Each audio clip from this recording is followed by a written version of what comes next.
Hello, ഇന്ന് നമുക്ക് ഒരു ബ്രഞ്ച് റെസിപ്പിയുടെ കറിയാണ് കാണിക്കുന്നത്. ഞാനിപ്പം ഇന്ന് പൂരിയാണ് ഉണ്ടാക്കിയിരിക്കുന്നത്. ഉച്ചയ്ക്കും ബ്രേക്ക്ഫാസ്റ്റും ആയിട്ടാണ് നമ്മളിവിടെ കഴിക്കുന്നത്. അപ്പം അതുകൊണ്ട് നമുക്ക് പൂരിക്ക് ഉണ്ടാക്കുന്ന കറി ഇന്ന് നോക്കാവേ. അതിന് വേണ്ടി നമുക്ക് ക്യാരറ്റും ഉരുളക്കിഴങ്ങും പിന്നെ തക്കാളിക്കായും അതോടൊപ്പം തന്നെ പച്ചമുളകും കൂടി ഒരുമിച്ച് നമുക്ക് കുക്കറിലിട്ട് കുറച്ച് വെള്ളവും ഉപ്പും ഒഴിച്ച് വേവിക്കാം.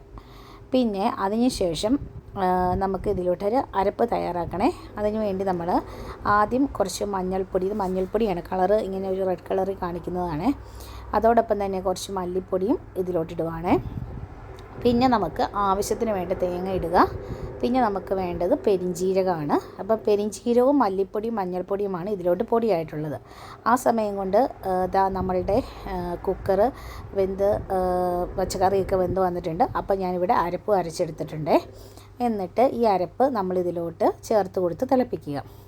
പിന്നെ ഒരു പാത്രം അടുപ്പിൽ വെച്ച് കടുക് പൊട്ടിച്ച്, വെളിച്ചെണ്ണയാണ് ഞാൻ എടുത്തേക്കുന്നത്. അതിലോട്ട് ഇത്തിരി സബോള നന്നായിട്ട് വഴറ്റിയെടുക്കണം. നമ്മൾ ആദ്യം പച്ചക്കറിയിൽ സബോള ഇട്ടിട്ടില്ല. അപ്പോൾ അതുകൊണ്ട് നമ്മൾ വെളിച്ചെണ്ണയിൽ ഈ സബോള നന്നായിട്ട് വഴറ്റിയെടുക്കുക. എന്നിട്ട് കുറച്ച് ഉണക്കമുളക് ഇടുക. ഇത്തിരി കറിവേപ്പിലയും കൂടി നന്നായിട്ട് ഫ്ലേവറിന് വേണ്ടി ഇടുക. ഇത് നന്നായിട്ട് വഴന്ന് വന്ന ശേഷം പിന്നെ ഇത് നമുക്ക് നമ്മുടെ ഈ തിളച്ച കറിയിലോട്ട് ഒഴിച്ചാൽ മതി. ഇത്രേ ഉള്ളൂ ഈ കറി. എളുപ്പത്തിൽ നമുക്ക് ഉണ്ടാക്കാവുന്ന ഒരു കറി കേട്ടോ. ഇത് പൂരിയുടെ കൂടെയും ചപ്പാത്തിയുടെ കൂടെയൊക്കെ നല്ല ടേസ്റ്റാണ്. അപ്പോൾ എല്ലാവരും ഉണ്ടാക്കി നോക്കുക. അപ്പോൾ ഇതാ ഞാൻ പൂരി ഉണ്ടാക്കുവാണ്. പൂരിയും ഈ കറിയും കൂട്ടി കഴിക്കാൻ നല്ല ടേസ്റ്റാണ്. അപ്പോൾ എല്ലാവരും ഉണ്ടാക്കി നോക്കുക. അപ്പോൾ എല്ലാവർക്കും നല്ലൊരു ദിവസം ആശംസിക്കുന്നു.